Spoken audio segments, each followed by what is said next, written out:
Hari ini saya diminta untuk bicara tentang berdamai dengan diri sendiri. Jadi memang suka aneh-aneh saya dimintanya berdamai dengan diri sendiri. Saya mikir apa ya? Gimana saya berdamai dengan diri saya sendiri ya? Saya berdoa dan saya mikirin ini gimana ya? Kalau saya mau hubungin sama leadership nggak bisa juga ya. Gimana ya? Saya mau bahannya gimana? So saya benar-benar harus bilang, this is just my reflection, karena ini yang saya jalanin dalam hidup saya sama Tuhan. Semoga ini bisa menjadi berkat untuk teman-teman. This is not something yang memangnya saya dapat gimana, cuman I know I'm living it. Ini yang menguatkan saya, ini yang meneguhkan saya, sehingga saya bisa berdamai dalam hidup saya sendiri. It's like, it's okay. So, berdamai itu kayak kita bisa ngomong, it is well with my soul. Ya, itu artinya berdamai dengan diri itu. It is well with my soul. Di tengah-tengah badai dan problem dan masalah, kita bisa ngomong, it is well with my soul. Itu artinya berdamai dengan diri sendiri. Walaupun misalnya kita tahu bahwa saya orangnya tuh masih banyak nggak benernya, saya banyak nggak taat sama Tuhan, saya banyak berontak sama Tuhan, saya belum menjalankan kehendak Tuhan, kita bisa ngomong, it is well with my soul. Now, the reason itu bukan karena kita cuek, the reason itu karena kita tahu kasih Tuhan menopang kita. You see, itu yang akan membuat kita bisa terus bergerak dan bertumbuh. Saya harap kita dapat kuncinya bahwa dari semua yang saya cerita, it's all about God's love. Oke, tentang kasih Tuhan. Nah, saya nyari gambar, minta AI tulis gini, bikin ini. Saya lagi ngelihat gambar inilah. Kalau saya di tempat itu, mas saya juga udah pasti damai. Ada kopi, ya kan, suasananya enak gitu. Terus kemarin saya pikir, coba deh diganti belakangnya pakai hiruk pikuk kota kayak apa gitu, ya kan? Karena hidup kita secara realnya kan kayak gitu. Cuman dia bikinnya kurang bagus, jadi saya udahlah pasang ini aja yang udah ada. Anyway, but I think kerinduan Tuhan adalah kita bisa aman di dalam Tuhan. Berdamai dengan Tuhan tuh aman di dalam Tuhan. Gitu. Oke, now poin pembahasannya ini, kita langsung to the point. Ada 4 pembahasannya. Saya akan bicara tentang manusia itu sudah berdosa. Enak sekarang ada kiri dan kanan. Saya nggak usah pindah-pindah lagi. Oke, kenapa kita harus bicara tentang manusia sudah berdosa dan perlu juru selamat? Karena tanpa harapan kita nggak bisa punya rasa aman. Kita harus tahu ini adalah dasar. Oke, jadi mengenal ini kita akan punya harapan bahwa Tuhan yang memberi solusi. Jadi gini, kita menyadari kita semua orang berdosa. Orang berdosa nggak bisa masuk surga. Nggak bisa. Ya dong, itu kabar buruknya. Dan perbuatan baik kita nggak akan pernah cukup. Itu kabar buruk. Iya kan? Nah kalau kita nggak dapat kabar baik, kita nggak punya harapan.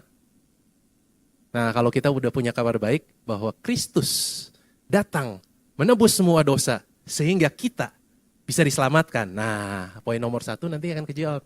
Kita bisa punya happy, ada peace dalam diri kita sendiri. Peace with yourself, itu poin 1. Poin kedua, kita akan belajar bahwa manusia diciptakan untuk dipenuhi oleh kasih-Nya. Kenapa kita harus ngomongin ini? Karena kita perlu mengerti, kenapa kok dalam hidup kita sering ngerasa kosong. Oke, kita berusaha jadi orang baik, tetapi nggak pernah cukup. Nah, kita kalau nggak ngerti ini, kita terus bergumul, walaupun kita udah di dalam Tuhan, kita akan terus bergumul. Gue ngelakuin kok caranya masih ngerasa kosong, gue ngelakuin masih ngerasa kosong. Nggak bisa have peace with yourself because we don't understand bahwa kita itu diciptakan dengan dalam diri kita ada satu kapasitas untuk dipenuhi oleh kasih Tuhan.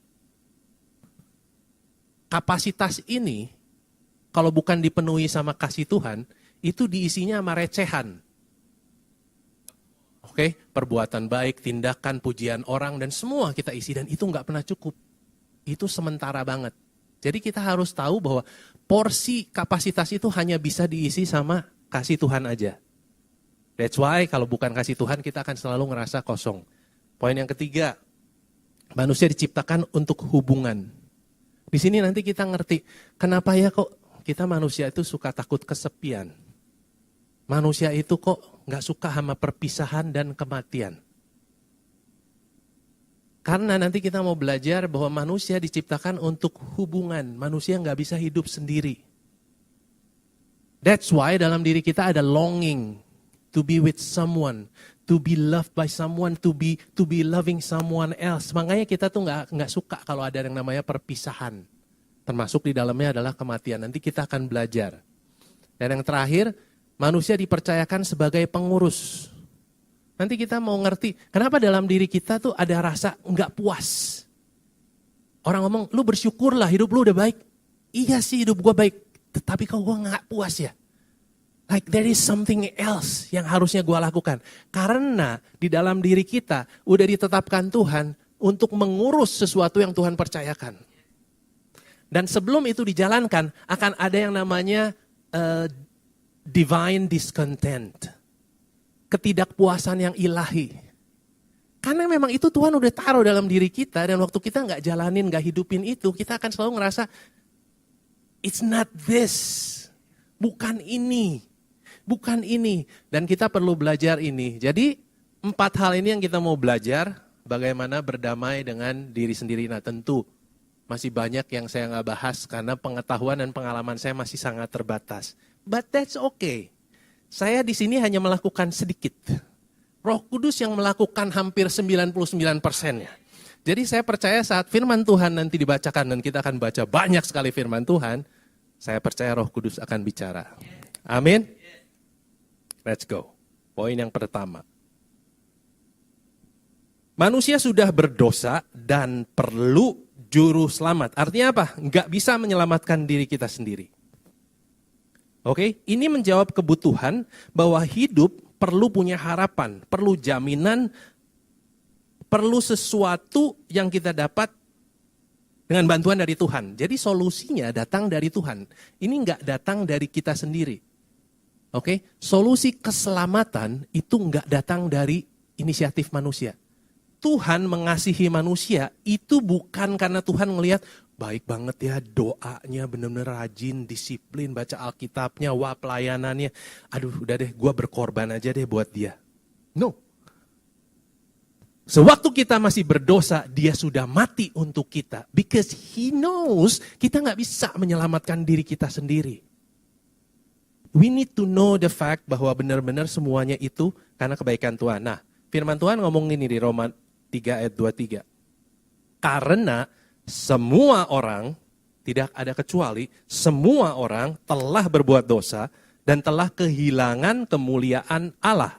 Dan ini adalah harapannya, ada kabar buruk dan kabar baiknya. Kabar baiknya adalah oleh kasih karunia telah dibenarkan dengan cuma-cuma karena apa? Penebusan dalam Kristus Yesus. Bukan karena perbuatan baik. Jadi this is the statement yang harusnya anchored our hope. Yang menjadi sauh jangkar dalam jiwa kita. Bahwa kita adalah orang berdosa, yes, tetapi Tuhan tebus kita. Ini adalah satu complete problem and solution. Kabar buruk dan kabar baik. Yohanes 3 ayat 6. Karena begitu besar kasih Allah akan dunia ini, sehingga ia telah mengaruniakan anaknya yang tunggal, supaya setiap orang yang percaya kepadanya tidak binasa, melainkan beroleh hidup yang kekal. Saya akan stop dulu di sini, balik lagi kita akan mendalami firman ini yang mengatakan, karena begitu besar perbuatan baik manusia di dunia ini. No. Sama sekali nggak ngomongin tentang manusianya. Ini ngomongin tentang begitu besar kasih Allah.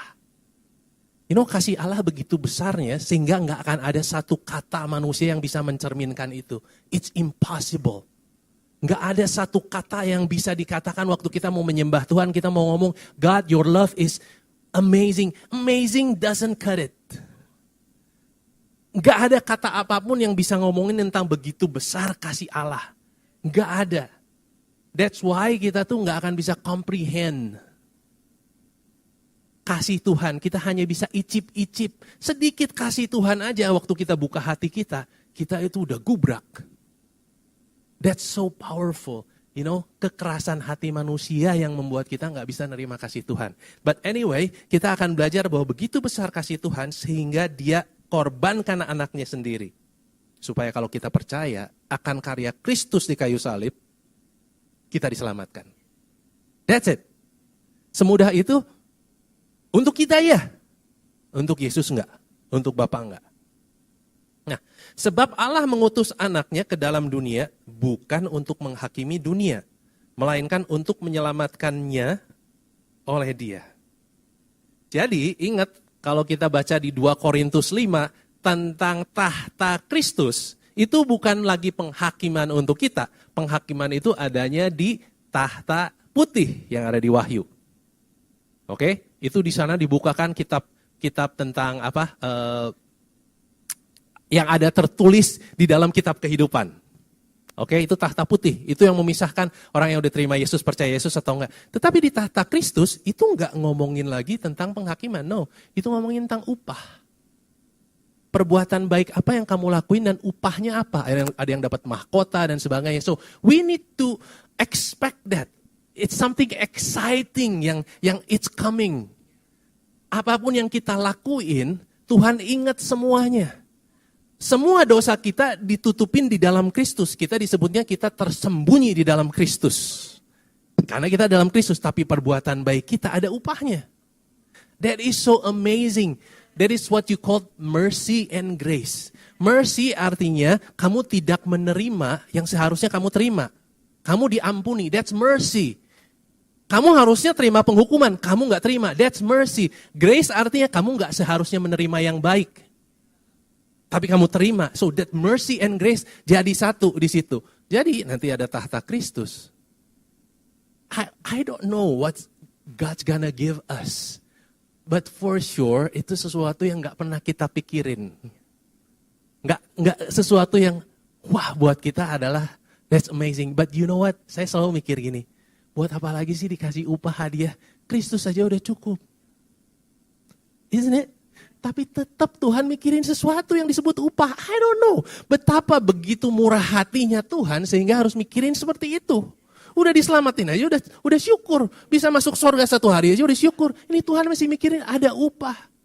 Wow. So we need to know begitu besar kasih Tuhan atas kita semua.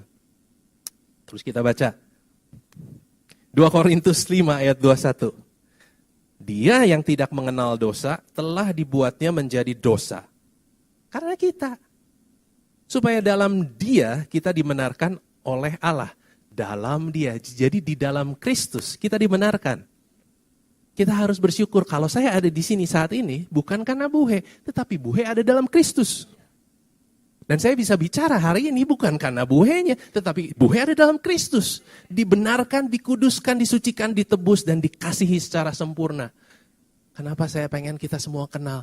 I don't know your condition, your heart, your emotion, tetapi Tuhan kasihnya itu melebihi dari semua apa yang lagi kalian alamin. That's the power of God's love. Efesus 2 ayat 8 dan 9. Sebab, karena apa kamu diselamatkan? Karena kasih karunia. Itu bukan hasil usahamu. Tetapi pemberian Allah, ini tuh harus diulang-ulang sama Paulus. Harus diulang-ulang. Harus ditekankan. Itu teh pemberian. Itu teh bukan usaha. Bukan karena pelayanan lu, bukan karena doa lu, bukan. Itu adalah pemberian. Nah, balik lagi saya selalu ngomong gini. Kalau yang namanya pemberian, itu gak bisa dibeli. Pemberian itu either kamu terima atau kamu tolak. Itu namanya pemberian. Cuman ada 2, I want it, I don't want it, that's it. You reject or you receive. Tetapi begitu, saya mau tapi saya bayar nyicil. Itu bukan pemberian, itu apa? Transaksi. Keselamatan bukan transaksi. Keselamatan adalah pemberian. Jadi hari ini kalau kita yang belum pernah terima keselamatan, belum percaya Yesus, kita cuma punya 2 pilihan, terima atau tolak, that's it. Tapi kalau kita terima, kita mendapatkannya. Kita ada dalam Kristus. Ya, ayat 9, itu bukan hasil pekerjaanmu, diulang. Jangan ada orang yang memegahkan diri. Jadi at the end, manusia itu punya satu ego. Seolah-olah kalau misalnya rajin baca Alkitab, persiapannya bagus, segala seolah-olah bahwa saya layak. Dan Tuhan ngomong, no. Lu gak layak. Lu gak layak. Enggak layak. Lu dilayakkan. Gitu. Dan itu karena karya Kristus. Nah, kita selesai dengan poin pertama. Supaya kita ngerti. Keselamatan itu adalah karya Kristus. Artinya it's done. Itu udah dipisahkan sama Tuhan. That's God's part. Ngerti gak? Kita gak perlu lagi bergumul dalam keseharian kita. Satu hari gue masuk surga atau enggak ya? Aduh, keselamatan gue hilang atau enggak? You know what? Kalau kita masih terus berpikir di situ, kita akan kehilangan peace with ourselves. Nggak ada, kita nggak bisa berdamai dengan diri kita sendiri. Kita perlu sadarin bahwa gini, Tuhan saya orang berdosa. Yes, itu faktanya. Nggak usah ditutup-tutupin. Gitu loh. Dan Tuhan, Engkau telah menebus saya. Itu semua karyamu. Saya terima pemberianmu. That's it. Itu yang kita dapat setiap hari. Kita mempunyai damai dengan diri sendiri karena apa? Tuhan yang menyelamatkan kita. Oke? Cukup jelas ya? Kalau nggak jelas nanti boleh nanya lagi belakangan, oke? Tapi ini adalah dasar, anchor. Kita hidup di dalam Kristus karena Dia yang menyelamatkan. Ini inisiatifnya Dia. Oke? Mau bagaimanapun kalian bergumul dengan pertanyaan, tapi kan saya nggak layak, saya belum melakukan perbuatan baik. Yes. Apapun pergumulan kalian, ini adalah benar-benar inisiatif Tuhan. Dari dulu. Oke, dari waktu Adam jatuh, udah langsung ngomong bahwa satu hari itu si ular akan diinjak. Itu udah ada plannya dari dulu. Dari dulu udah ada. Oke, let's move on. Manusia diciptakan untuk dipenuhi kasihnya. Ini yang saya ngomong tadi bahwa kenapa kita masih suka ngerasa kosong. I feel empty. Whatever I do. Dengan siapapun saya kumpul, dengan siapapun saya main, dengan siapapun saya bergabung, I still feel empty. Pelayanan saya sebanyak apapun, I still feel empty. Betapapun pencapaian saya, I still feel empty. Karena kapasitas yang Tuhan tempatkan dalam diri kita untuk dikasihi, itu nggak bisa diisi pakai yang lain, nggak bisa digantiin pakai yang lain. Nggak bisa. Mobil saya isinya solar. Nggak bisa diisi pakai Pertamax. Sekalipun harga solar lagi luar biasa. Nggak bisa digantiin. Cannot. Apa yang Tuhan desain untuk isinya adalah kasih Tuhan. Nggak bisa diisi pakai substitusi yang lainnya. Semuanya akan menjadi hal yang sementara aja. You know, kita pakai kesenangan. You know, we feel like money can buy happiness. I think so. But it cannot feel emptiness. Kekosongan itu tetap ada. You know, happiness itu adalah hanya sewaktu-waktu. Happy adalah suatu kondisi. Sometimes I'm happy, sometimes I'm not. Tetapi emptiness, when we are full, even though we are not happy, we are full. Yang Tuhan mau adalah untuk kita dipenuhi oleh kasih-Nya. Nah, jadi gini, penciptaan, Tuhan bilang itu, oke, kita mending baca aja ya, bentar. Nah, Ephesians 1 verse 4 dari Message Bible. Ini saya ngambil yang Inggris karena kata-katanya lebih jelek daripada yang bahasa Indonesia. Now, long before He laid down earth's foundations, He had us in mind. Had settled on us as the focus of His love. To be made whole and holy by His love. Ini kalimat powerful banget. Dikatakan sebelum dunia dijadikan, Tuhan udah mikirin kita. Tuhan udah tetapkan kita adalah fokus dari kasih-Nya. This is just amazing. Kalau kita lagi fokus sama sesuatu, can you imagine kalau kita lagi fokus sama sesuatu, semua yang kita pikirin adalah itu. Kemarin istri saya semalaman fokus nyariin logbook. Jadi semalaman saya ikut bantu dia cari logbook, buka laci, buka apa semua, nyari di mobil semua.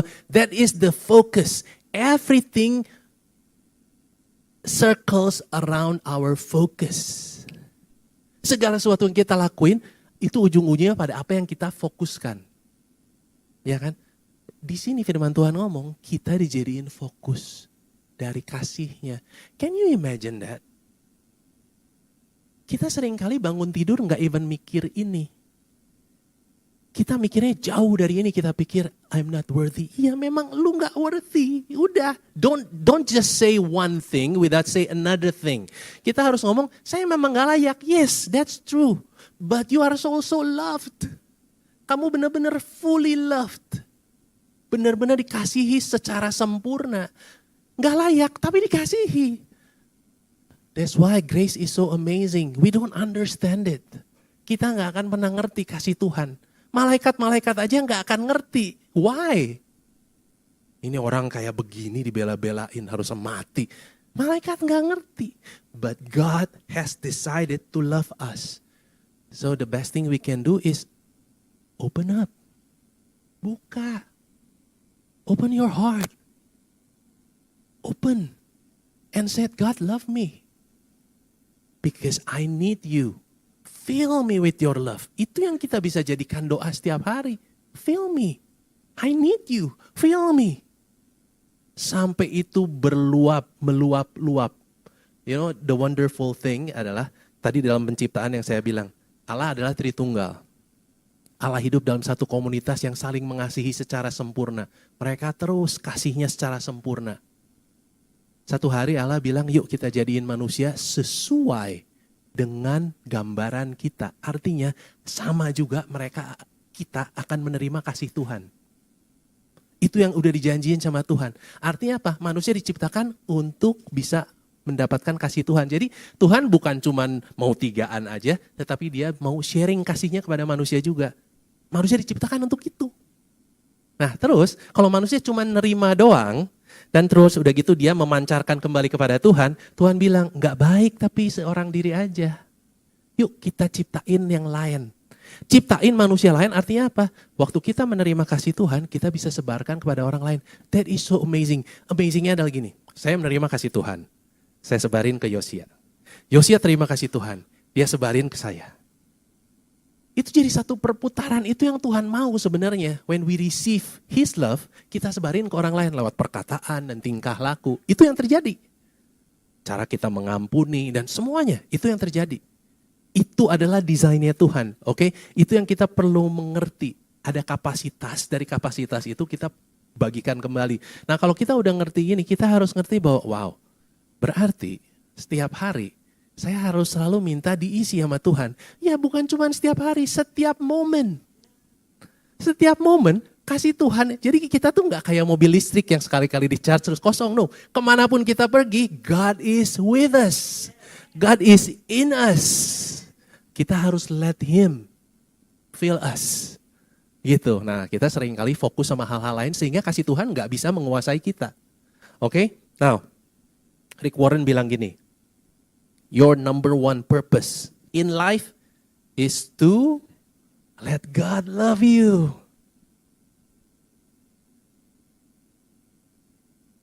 You know, seringkali doa saya adalah saya belum cukup mengasihi Tuhan. Setelah saya mengerti ini, saya mulai pikir saya tuh belum cukup memberi diri untuk dikasihi. Coba kita renungkan ini. Hari ini kita masih lebih banyak fokusnya pada I haven't loved God enough. Ya, atau I haven't allowed God to love me enough. We have to allow God to love us. Kita seringkali gak izinin Tuhan untuk mengasihi kita. Khususnya waktu kita ngerasa kita jatuh, kita jauh, kita gak melakukan. Kita bukan mendekat sama Tuhan, kita menjauh dari Tuhan. Allow God to love us. Justru dalam keadaan kita yang terburuk. Saya akan bilang, gak gampang kan kalau saya lagi berantem sama Vivi? Gak gampang dong to allow God to love me. Iya gak gampang karena saya ngerasa I am so not worthy. Aduh, saya kayaknya gak layak banget. Tetapi kita harus izinin Tuhan untuk mengisi kita pakai kasihnya. Karena waktu kasihnya itu terjadi, pemulihan terjadi. saya rasa, pemulihan antara manusia, relationship, it doesn't happen waktu kita berdoa Tuhan ubahkan dia. No. It only happens waktu kasih Tuhan memenuhi kita dan kita berubah. Pasti kita berubah. Kalau kasih Tuhan masuk kita, enggak mungkin kita enggak berubah. Enggak mungkin enggak berubah. Dari semua pemungut cukai, wanita Samaria, waktu mereka dapetin kasih Tuhan, semuanya berubah. Dan saya yakin di tempat ini pun, mungkin ada yang suka ngerasin hati. Hari ini kalau kalian lembutkan hati kalian, izinin Tuhan sayang kalian, you will change. You will change. Terus 1 Yohanes 4 ayat 19. Kita mengasihi karena Allah lebih dahulu mengasihi kita. So, waktu kita, hey, love one another. Mau pakai apa mengasihi Tuhan ya kalau kita belum diisi kapasitasnya? Kapasitas itu harus dipenuhi dengan kasih Tuhan, baru kita bisa mengasihi orang lain. Ini yang firman Tuhan ngomong. Kita mengasihi karena Tuhan udah lebih dahulu mengasihi kita. Kita bisa sharing kasih karena Tuhan udah ngisi kita duluan. So learn this every day untuk kita sadar, Tuhan saya lagi kurang nih kasih-Mu nih, fill me. Saya lagi ngisi dengan banyak junk, it doesn't work. I cannot love my wife, my kids, I cannot love my people that I lead. God, I'm just full of junk. Now fill me with your love so I can love them. Itu yang terjadi caranya adalah kita terima dulu kasihnya, terus kita menyebarkan. Amin. Nah, ini makanya dikatakan Efesus 3:18. Aku berdoa. Kalau orang ngomong berdoa, ini loh yang gue doain tentang lu tuh, ini penting banget. Gue gak doa tentang yang lain-lain loh. Gak doa tentang kekayaan, kesuksesan, dan supaya lu bisnisnya enggak loh. Dia berdoanya gini, supaya kamu bersama-sama dengan segala orang kudus. Dapat apa? Dapat memahami. Hah? Cuman itu? Memahami doang? Ya memahami aja susah. Memahami aja susah. Betapa lebarnya, panjangnya, tingginya, dalamnya kasih Kristus. Dan dapat mengenal kasih itu secara pribadi sekalipun ia melampaui segala pengetahuan. Dan aku berdoa supaya kamu dipenuhi di dalam seluruh kepenuhan Allah. Balik lagi kata penuh itu yang harus kita tekankan. Ada kapasitas yang God has to fill us. Harus fill us. Kita tuh sering kali ya, cuman pengen diisi sama Tuhan sekali. Terus udah gitu kita pakai tenaga kita terus-terusan. Itu bukan desain Tuhan. Karena kita akan selalu kehabisan. Kita burn out lah, kita kecewa lah, kita marah lah. Karena apa? Mana ini Tuhan? Because you don't come to God. Kita gak connect sama Tuhan untuk diisi. Dan Tuhan kepengen kamu bisa memahami. Nah, sorry to say, doa ini seringkali gak terkabul. Kalau kita gak menjalani proses. Seringkali kita gak mau stay in the process yang Tuhan izinin. Karena untuk bisa memahami, seringkali proses yang terjadi gak enak. Kita seringkali berdoa, Tuhan luputkan aku daripada masalah-masalah. Padahal Tuhan tuh pengen ngomong gini, di dalam semua masalah, aku ada bersama dengan kamu. Di situ kamu akan memahami panjang, dalam, tinggi, lebar. Di dalam masalah kita akan kenal dia lebih dalam. Kalau lagi diberkatin, kita semua, iya Tuhan baik, that's it. Iya dong. Tuhan baik, ini semua juga berkat dari Tuhan. Wah berkat, gue penjualan kayak gini, ini semua berkat dari Tuhan. Yes, wah udah. Kita bisa menyembah Tuhan karena Tuhan baik. You know what happened waktu kita ada dalam problem, kita tuh kan harus merenung, Tuhan baik, kita di mana? Tuhan baik teh gimana? Ini gue diizinin sakit, gue diizinin difitnah, gue diizinin untuk bisnisnya rugi ditipu. Tuhan baik teh di mana? Gimana kita bisa memahami kalau kita nggak ngelewatin itu? Karena yang kita tahu cuman katanya adalah berkat dan berkat dan berkat. Kata berkat di Alkitab itu selalu konotasinya adalah penyertaan Tuhan, bukan barang. Kita aja pola pikirnya berkat adalah barang. Berkat itu adalah penyertaan Tuhan. Dan penyertaan Tuhan yang sempurna itu yang dia janjikan untuk kita. Di Mazmur 91, Tuhan nggak ngomong kita akan diluputkan dari semua masalah. Enggak. Tuhan ngomong, aku akan ada bersama kamu di dalam kesesakan. Ada bersamamu dalam kesesakan. Itu adalah berkat. Hari ini, benar-benar kalau kita misalnya lagi ngalamin nggak enak, terus Tuhan kuatkan hati kita untuk bersyukur. Itu penyertaan Tuhan. Kita disakiti, kita difitnah. Terus kita putusin Tuhan. Walaupun dengan air mata dan nangis, I forgive them. Itu penyertaan Tuhan. Waktu kita disakiti sama pasangan atau kita menyakiti pasangan dan waktu kita sadar, terus kita, God, I'm gonna change. Saya bertobat, saya mau minta maaf, dan saya mau maafkan. Itu penyertaan Tuhan. Itu semua bisa dikenal kalau ngalamin yang lagi gak enak.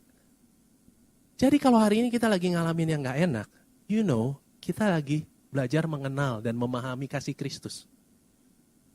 Kita nggak mau ngelihat sudut pandang itu karena apa? Ego kita terlalu tinggi kan? It's all about me kan?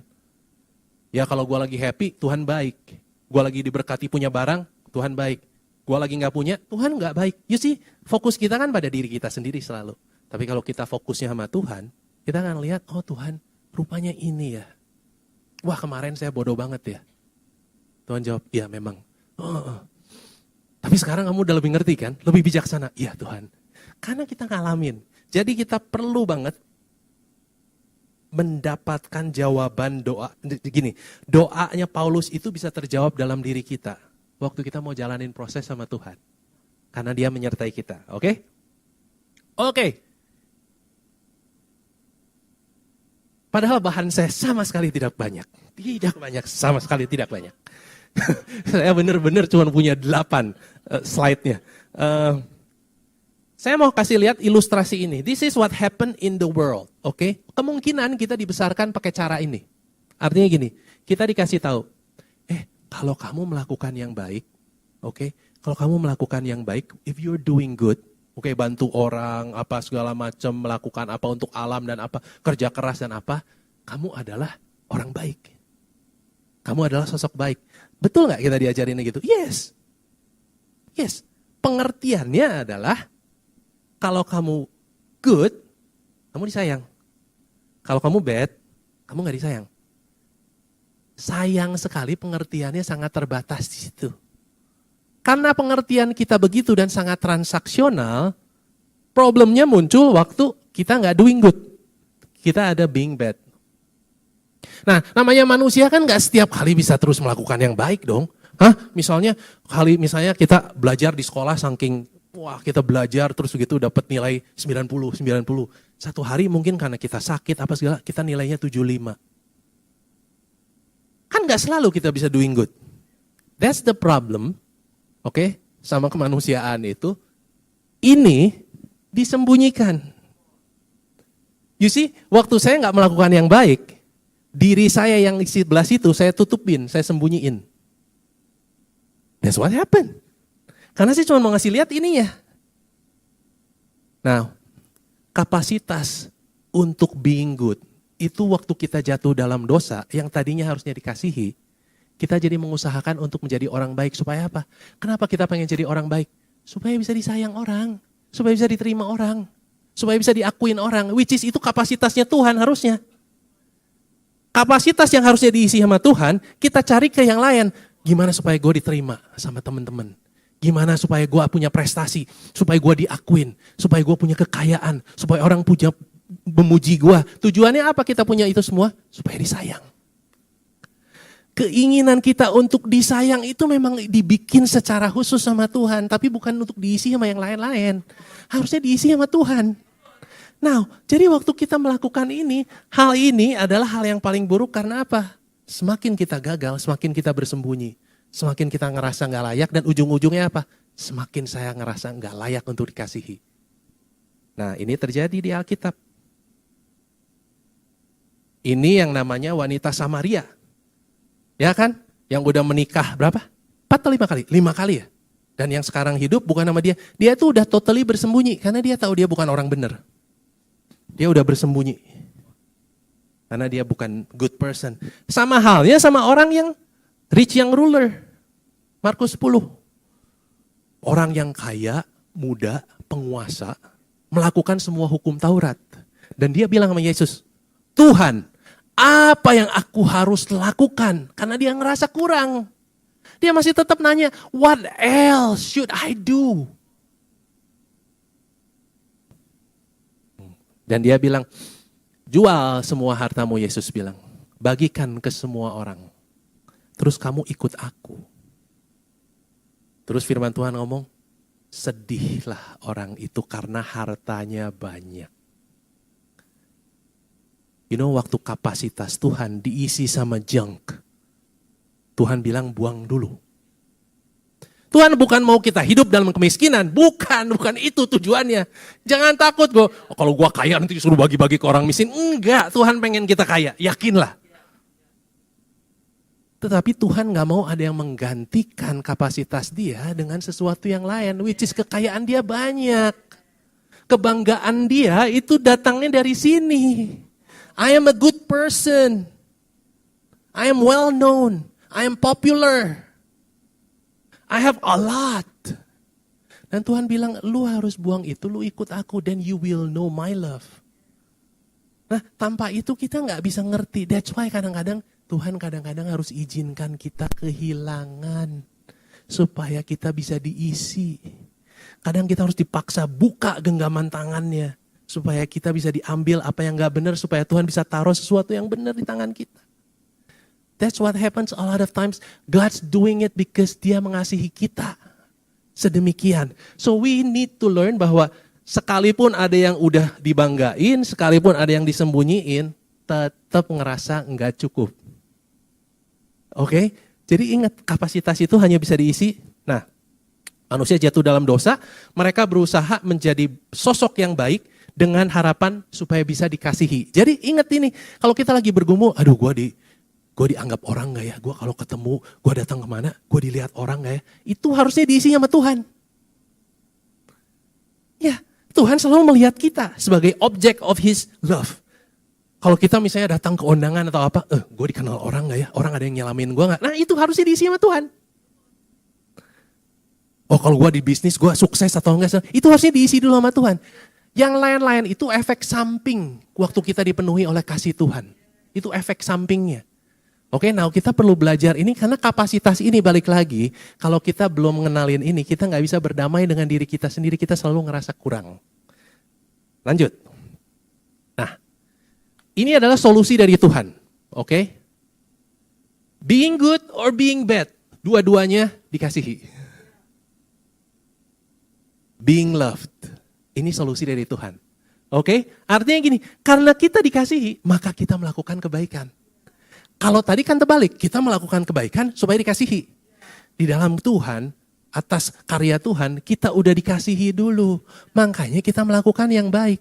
Hari ini karena kita melayani, karena apa? Bukan karena kita pengen disayang Tuhan, no. Karena kita udah disayang Tuhan. Kita benar-benar udah disayang Tuhan. We are loved, therefore we're doing good. Dan kita harus ngakuin, kadang kita tuh indah di hadapannya. Kadang kita butut banget. Yes, ini manusia memang begitu. Kadang gua rohani banget. Kadang gila banget, lu menjijikan banget. Yes. Partner kita paling tahu yang di rumah. She knows. But that's who I am. Seorang yang berdosa yang ditebus Kristus. Sama dia juga orang yang berdosa yang ditebus Kristus. Kadang good, kadang bad. But being loved. Nah kita kalau kenal ini, kita gak akan berhenti untuk melakukan kebaikan. Karena kita udah diisi penuh. Oke, jadi firman Tuhan adalah kita dikasihi dan ditebus. Lalu dalam Kristus kita melakukan pekerjaan baik. Itu di Efesus 2 ayat 8-10. Dan saat kita dipenuhi oleh kasih Tuhan, maka yang mengalir keluar dalam perbuatan dan perkataan kita. Jadi kalau kita pergi ke kantor, oke, ini yang saya lakukan setiap hari saya pergi kerja adalah doa saya adalah ini. God fill me with your love. So that it will show through my words and my action. Itu yang saya berdoa, Tuhan penuhi saya dengan kasih-Mu sedemikian sehingga itu muncul dalam perkataan dan tingkah laku saya. So secara profesional kalau kita membawa kasih Tuhan, kita jadi garam dan terang. Yes, definitely. Enggak mungkin kita enggak jadi garam dan terang. Enggak mungkin. Karena kita udah lebih dahulu di-fill sama Tuhan. Amin? Masih ngikutin sini ya? Kita masih punya 2 poin dan kita akan ganti gigi. Oke. Manusia diciptakan untuk hubungan. Balik lagi.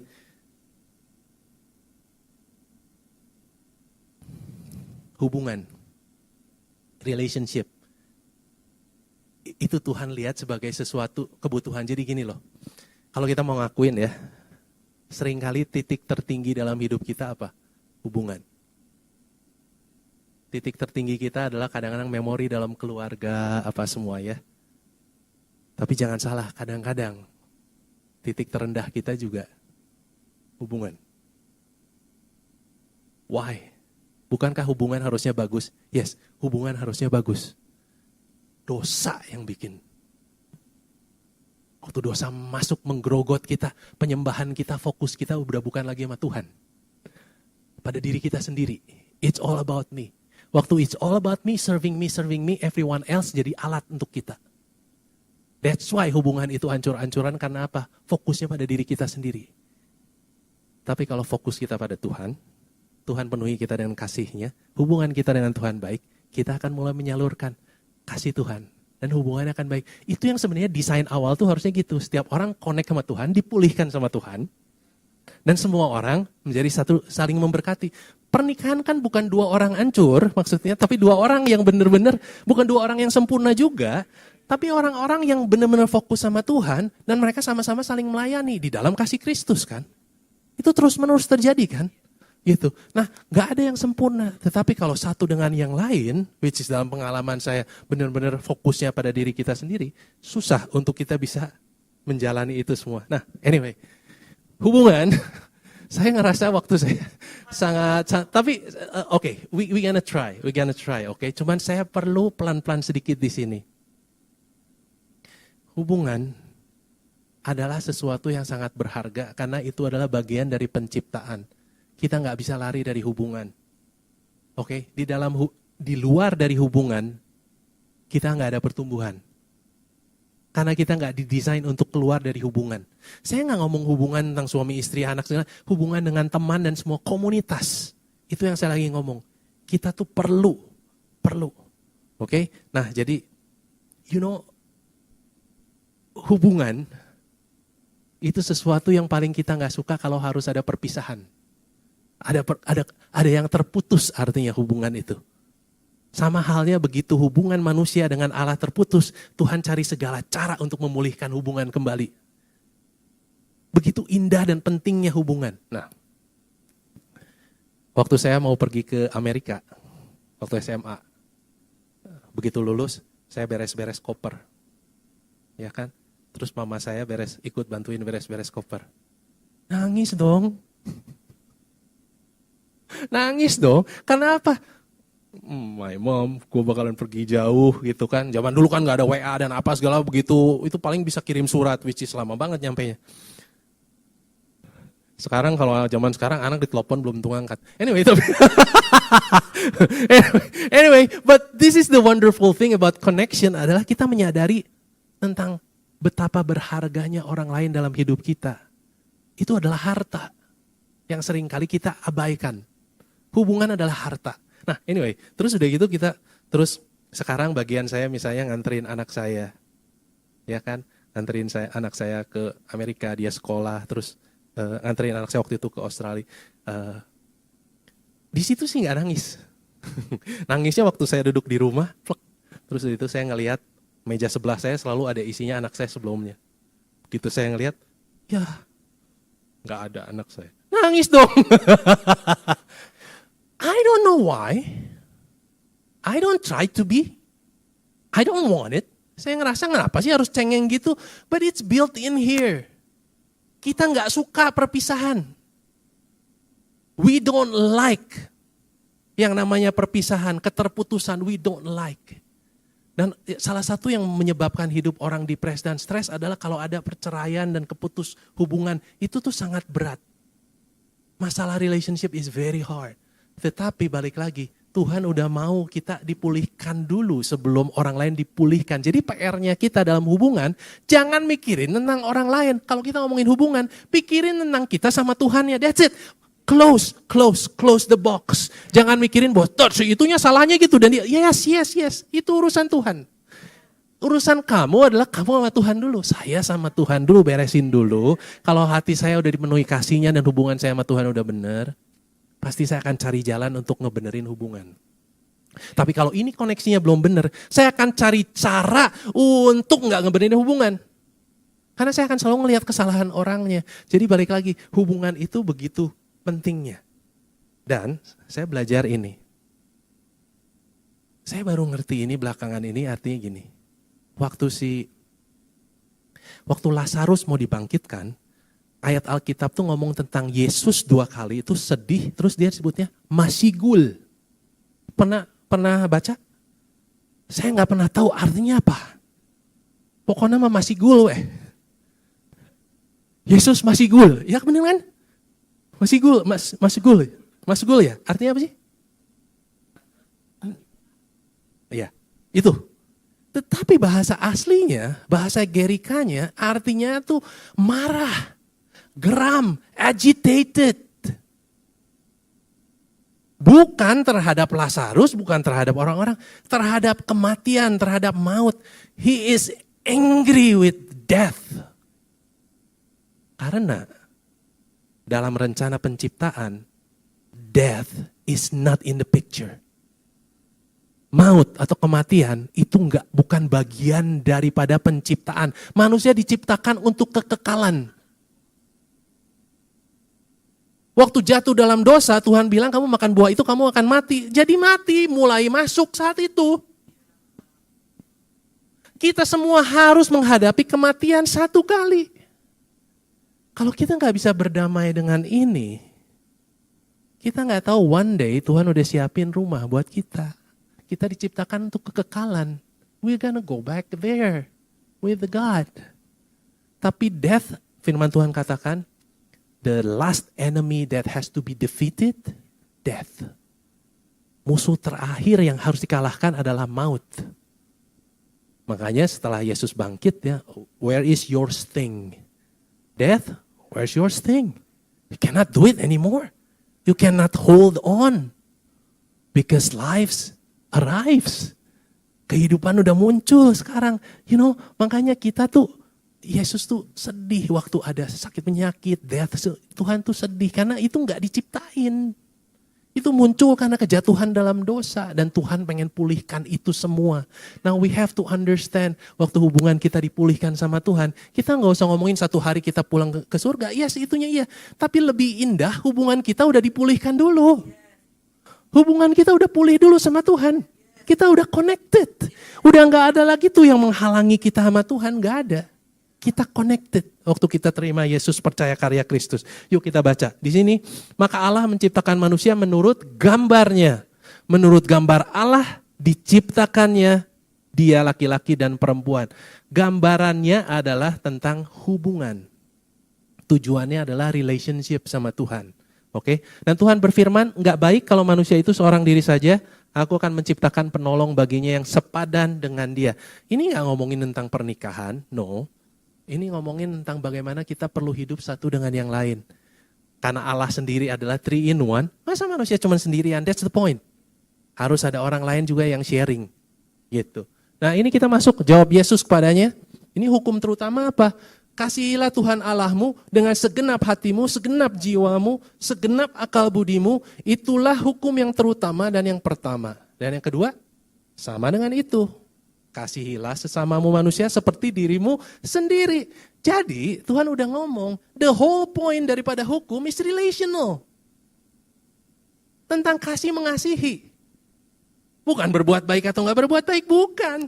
Berbuat baik itu efek samping. Waktu kita dipulihkan sama Tuhan. Waktu kita dipulihkan sama Tuhan, waktu kita enggak berbuat baik, makanya orang perlu ditanyain. Lu benar-benar udah dipulihin belum? Kita harus ngerti karena itu sesuatu yang keluar, kerinduan kita muncul. Nah yang terakhir, di rumah Bapakku banyak tempat tinggal. Jika tidak demikian, tentu aku mengatakannya padamu. Sebab aku pergi ke situ untuk menyediakan tempat bagimu. Eternity. Kita diciptakan untuk kekekalan. Kita diciptakan untuk kekekalan. Bukan untuk kematian. No. Kita diciptakan untuk kekekalan. Now if we understand this, kita udah dipulihkan, satu hari kita mati, tapi kita nggak akan mati selamanya. Karena death udah dikalahkan. Kita akan hidup bersama dengan dia selama-lamanya. Oke? Yang terakhir, poin yang terakhir adalah manusia dipercayakan sebagai pengurus.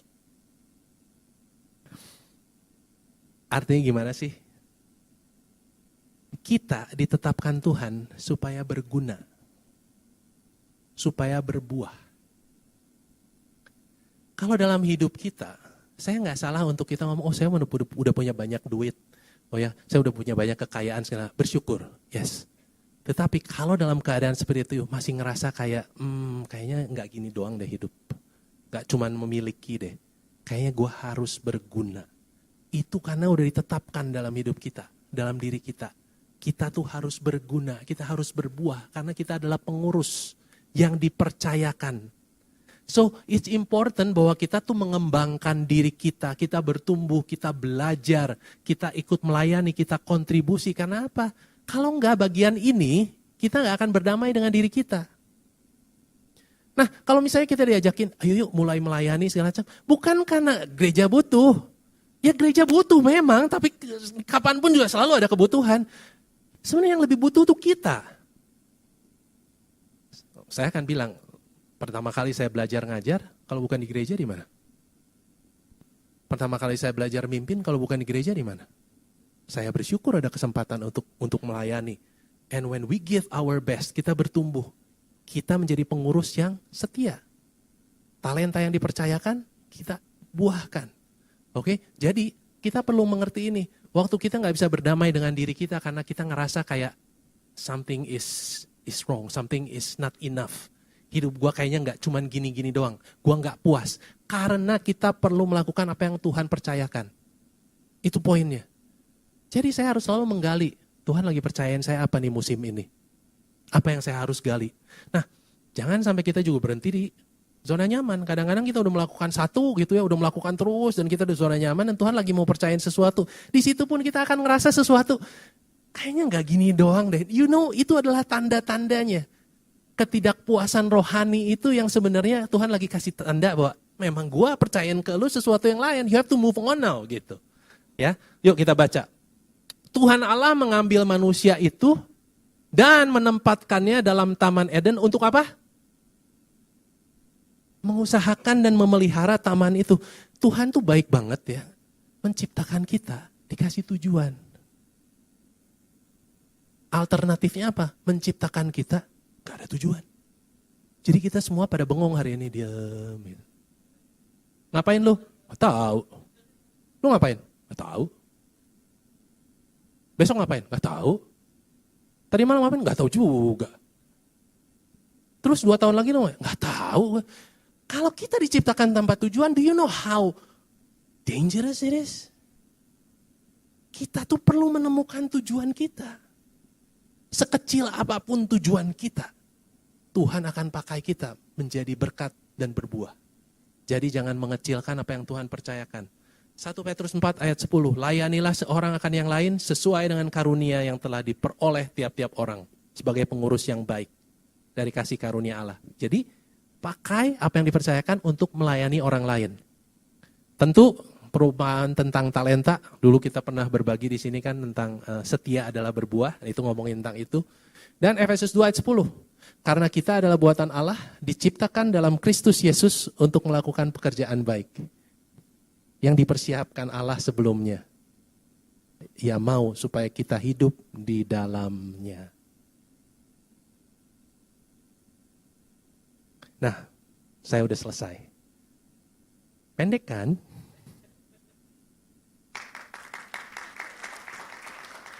Boleh yuk tim musik naik yuk.